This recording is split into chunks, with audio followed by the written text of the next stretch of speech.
வணக்கம் ஆச்சாரியஜி. இப்பெல்லாம் நமக்கு ரோல் மாடல்ஸ் மிஸ்ஸிங்கா இருக்கு. வீட்ல இருக்கவங்கள பார்க்கும்போது கூட யாரும் கிடைக்கல. அவங்க கிட்ட இருந்து எதுவும் கத்துக்கிற மாதிரியே இல்ல. ஆபீஸ்லயும் யாரும் தெரியல. ரோல் மாடல் ஏன் இல்ல? ரோல் மாடல் காலத்துக்கு ஏத்த மாதிரி தான் கிடைக்கும். ரோல் மாடல் இல்லைன்னு யார் சொன்னது? இன்னைக்கு சில பேர்கிட்ட பணம் இருக்கிற அளவுக்கு முன்ன எப்பவாவது இருந்திருக்கா என்ன? இன்னைக்கு இருக்கிற பணக்காரங்க பேரெல்லாம் உங்களுக்கு நல்லா தெரியும். உங்களுக்கு என்ன தோணுது, அவங்க எல்லாம் ரோல் மாடல் இல்லையா? இன்னைக்கு இருக்கிற அளவுக்கு பணம் வரலாற்றிலேயே முன்ன எப்பவும் இருந்தது கிடையாது. இதோ இவங்க தான் உங்க ரோல் மாடல். ஆனா ரிலிஜன்ல இல்லையே. ரிலிஜன்லயும் ஒண்ணுக்கு பின் ஒன்னா வரிசையா இருக்காங்க ரோல் மாடல்.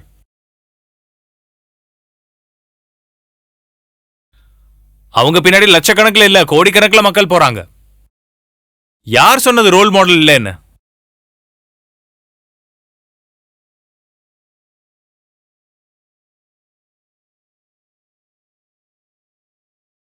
எல்லாம் இருக்காங்க, ஆனா காலத்துக்கு ஏத்த மாதிரி தான் அவங்களும் இருக்காங்க. இது குருட்டுத்தனமான யுகம், இது அதர்மத்தின் யுகம். அதனால அத்தனை திருடர்களும் இப்ப ரோல் மாடல் ஆயிட்டாங்க.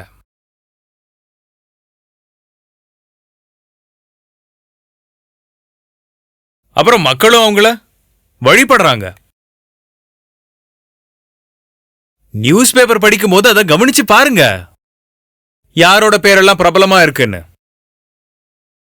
அவங்க எல்லாரும் தான் ரோல் மாடல்ஸ்.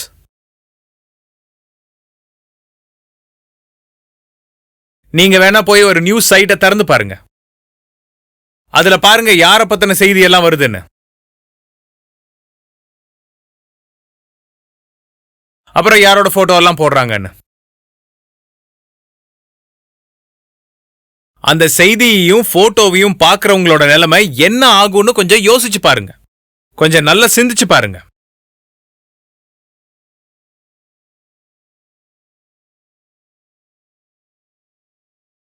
அதாவது நம்ம வேணும்னு கேட்கிற போதுதான் அந்த படங்கள் நம்ம கண்ல படணும் இல்லைங்களா? அந்த செய்தி ஆகட்டும் இல்ல புகைப்படங்கள் ஆகட்டும்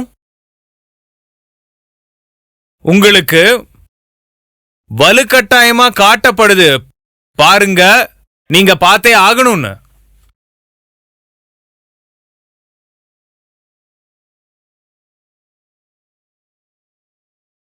நீங்க செய்திகளை படிக்க ஆசைப்பட்டாலும் வெப்சைட் உங்களை முதல்ல கேட்கறது என்னன்னா,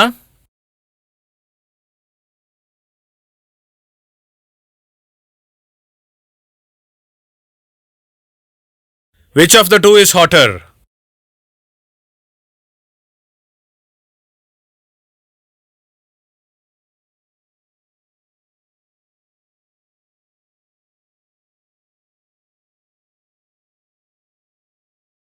அப்புறம் 2 அரை நிர்வாணமான நடிகைகளோட படம் உங்க கண்ணு முன்னாடி வந்து காட்டப்படும்.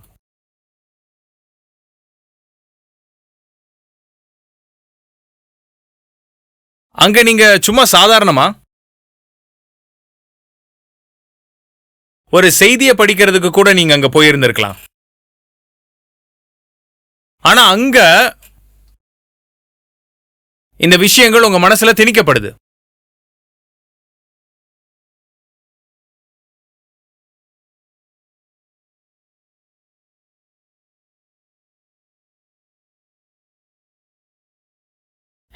நிலா அப்புறம் ஷீலா, இந்த 2 பேர்ல யாரு ரொம்ப ஹாட்?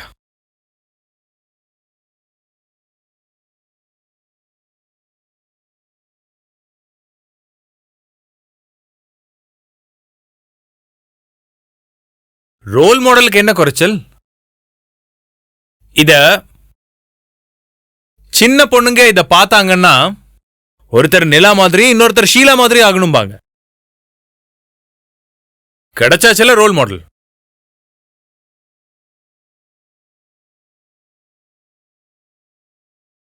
எத்தனை கம்பீரமான கேள்வி, எட்சன் கேட்ட மாதிரி. இந்த யுகத்தோட மையமான கேள்வியை பாருங்க, நிலா ஹாட்டா இல்ல ஷீலாவான்னு. நீங்க சரியா தேர்வு செய்யணுங்கிறதுக்காக ஒவ்வொருத்தரோடதும் 1 இல்ல 2 இல்ல 30-40 போட்டோக்கள் காட்டுவாங்க.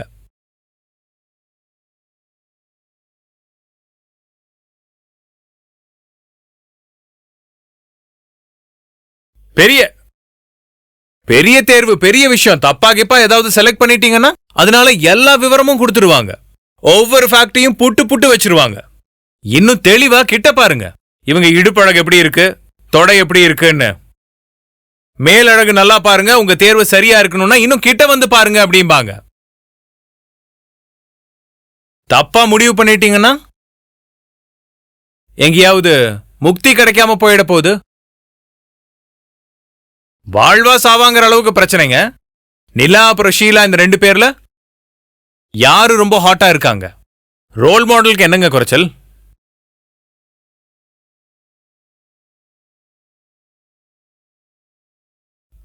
அந்த நியூஸ் பேப்பர்கள்லயோ இல்ல வெப்சைட்டுகள்லயோ எங்கேயாவது அஷ்டவர்கரோட பேரை தேடி கண்டுபிடிங்க பார்க்கலாம்.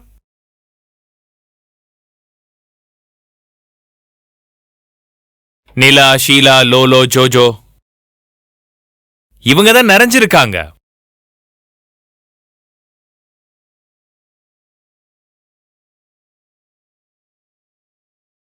பைசாவுக்கு பிரயோஜனம் இல்லாதவங்க.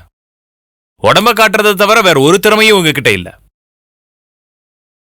இவங்க எல்லாரும் ராஜா மாதிரி ரோல் மாடல் ஆயிட்டாங்க.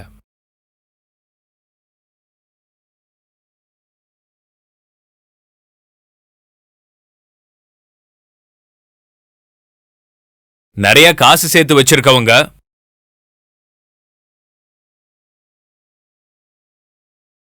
இல்லனா முதலாளிங்க,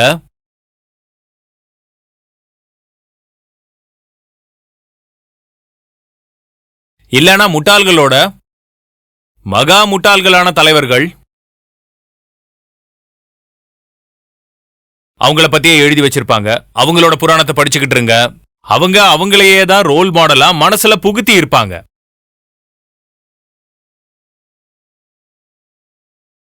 ரோல் மாடலுக்கு குறைச்சலாவா இருக்கு?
யாரெல்லாம் இந்த காலகட்டத்தோட இந்த ஏற்பாட்டை எதிர்க்காம இருந்தீங்களோ அவங்க எல்லாம் இதுக்கு ஆதரவா தான் இருக்கீங்க.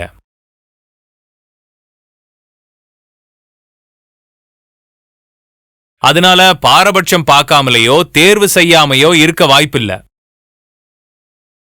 நீங்க ஒன்னா இதுக்கு ஆதரவா இருக்கீங்க, இல்லனா எதிரா இருக்கீங்க. நீங்க இதை எதிர்க்கலன்னா இதுல பங்கு வகிக்கிறீங்க.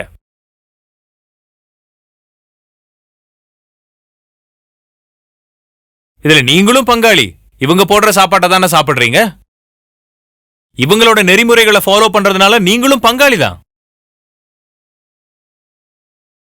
எதுவுமே செய்யலனாலும் நீங்க பங்காளி தான்.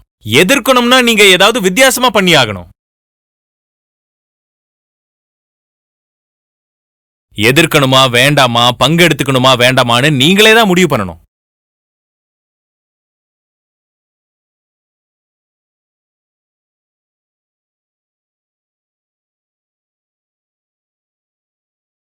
நீங்க ஒரு விஷயத்த நல்லா புரிஞ்சுக்கணும். இந்த சமுதாயத்துல, உலகத்துல எல்லாமே நல்லா இருந்திருந்தா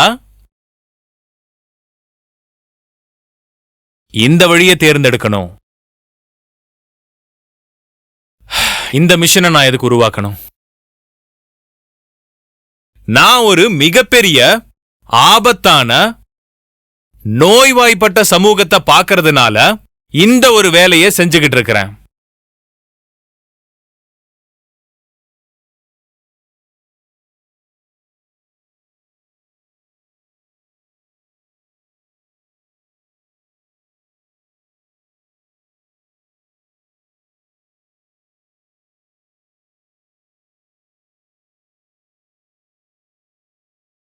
என்லைட்மெண்ட் மாதிரியான விஷயங்களுக்காக நான் இந்த வழியை தேர்ந்தெடுக்கல.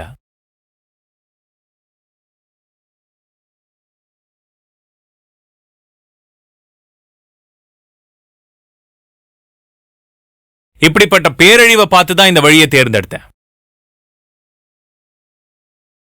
வெளியே இவ்வளவு பெரிய பேரழிவும் அதர்மமும்